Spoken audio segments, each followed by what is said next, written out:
Grade 12 Physics, Dynamics Note number 9, Uniform Circular Motion. So this is the note where we're going to take a look at the acceleration of an object around a circle and the centripetal force of an object as it goes around. Now in circular motion, the reason why we have an acceleration is because even if an object is traveling around the outside at keeping the same speed, its velocity, the direction, is continually changing. So even if the direction of velocity changes, but the magnitude doesn't, that is still a change in velocity, which we'll call an acceleration. So it's not a change in speed, but it's a change in velocity direction.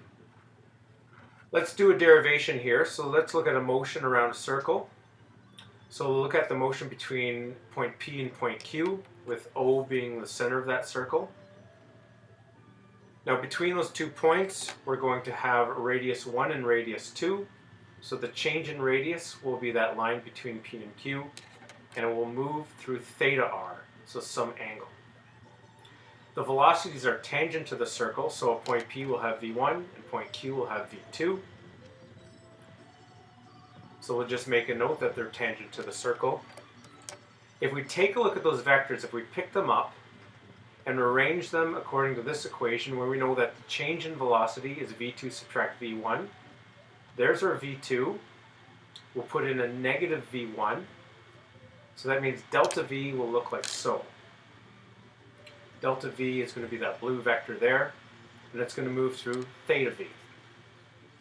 So from these diagrams, we can set up some equations to do our derivation.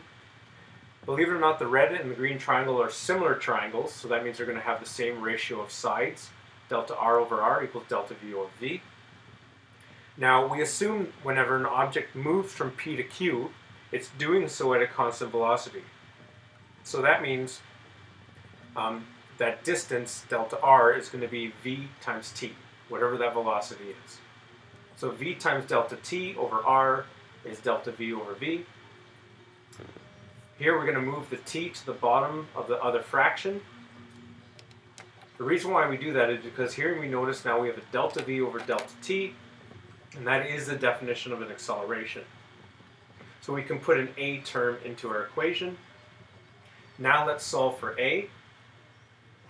So a, the v's are going to combine, we're going to get acceleration is v squared over r. So using that circular acceleration, we can now apply it to centripetal force. So if circular acceleration is a equals v squared over r, then to calculate the force, we just insert it into Newton's second law. So F equals m v squared over r. That would be the centripetal force in a circle.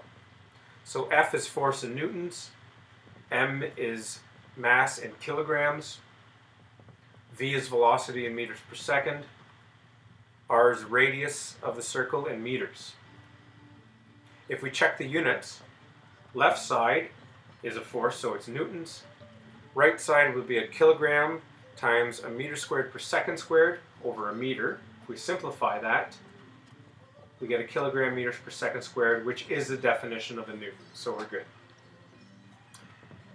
We have to know that different forces act as centripetal force. So this isn't a new force, it's just if we have circular motion, different forces act as a centripetal force. So an example here, let's say we have circular motion of the moon around the earth. The moon is traveling in a circle, but here gravity is acting as the centripetal force. So we'll use the centripetal force equation, but the force will be gravity. Let's say we have a yo-yo stretched out and swinging in a circle. In this case, it'll be the tension in the string that keeps that yo-yo in a circle. So here tension is acting as a centripetal force. Maybe a car going around a traffic circle. What allows that car to keep going in a circle? It's actually the friction between the tires and the road. So a closer look at this equation. As v increases, so if you get faster and faster, the force needed for centripetal force will grow exponentially because it's v squared. As the mass grows, F will grow proportionally. So if the mass grows by 2 times, F will grow by 2 times. If R grows, so if your circle gets bigger, F will actually decrease. So you need less centripetal force for a bigger circle. So let's do a numerical example here. Let's say we have a car going around the outside of a traffic circle. Remember from the page before that friction is going to be acting as a centripetal force in this example. So let's draw a picture of this. Here's a portion of the traffic circle.